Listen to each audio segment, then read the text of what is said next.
Alors, salut Martine. Voilà un exemple comment j'ai créé la formule. Je fais ça comme tu me l'avais demandé. Donc là, je génère une liste des dates de 25 de chaque mois d'une année donnée. Là, dans notre exemple, c'est l'année en cours. Par, par, par, par, par la suite, je vais utiliser la fonction map pour créer une formule ligne par ligne pour chacune des dates. Là, tu peux utiliser soit la formule, la fonction map ou bien by-row, qui sont des extensions de lambda, que tu connais. Ensuite, là, je mets les dates sous forme de date. Et puisqu'il n'y a que le slash, donc automatiquement, ça va être l'année en cours, 2023.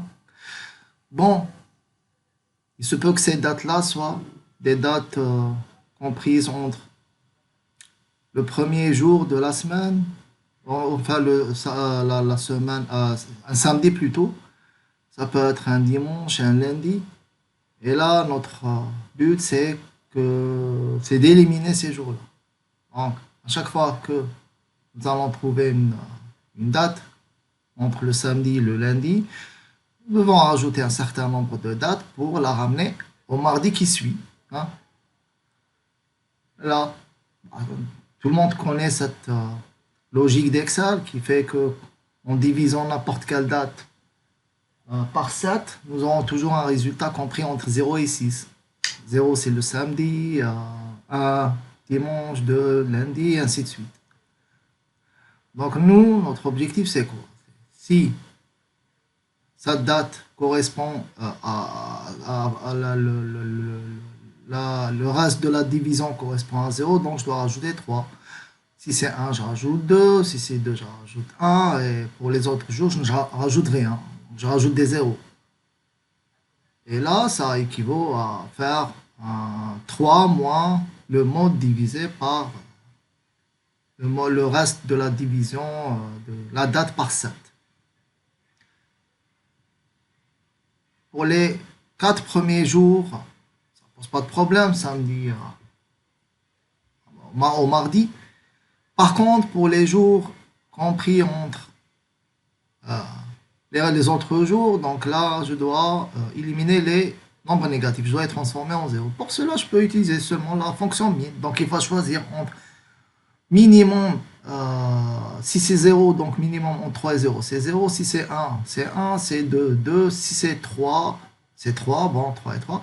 Si c'est 4, 5, 6, le minimum, ça sera toujours 3. Et donc, 3 moins 3, c'est 0. Donc là, je ne vais rajouter rien à cette date.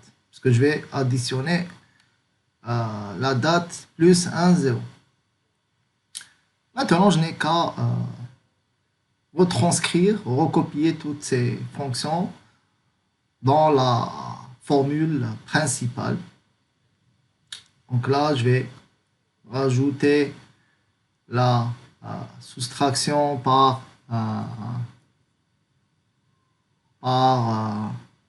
le minimum entre 3 et le mode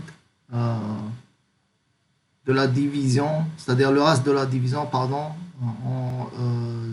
de la date X, la date de la ligne, par 7. Alors, attends, là, je rajoute le minimum. Voilà.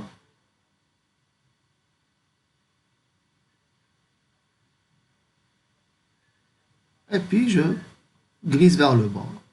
Ah, plutôt non, parce que c'est une fonction dynamique. D'accord? Donc là, je recopie directement cette formule, je la mets dans le map. Et voilà la réponse à la question du challenge que tu nous avais posé. Et merci beaucoup pour les challenges que tu fais.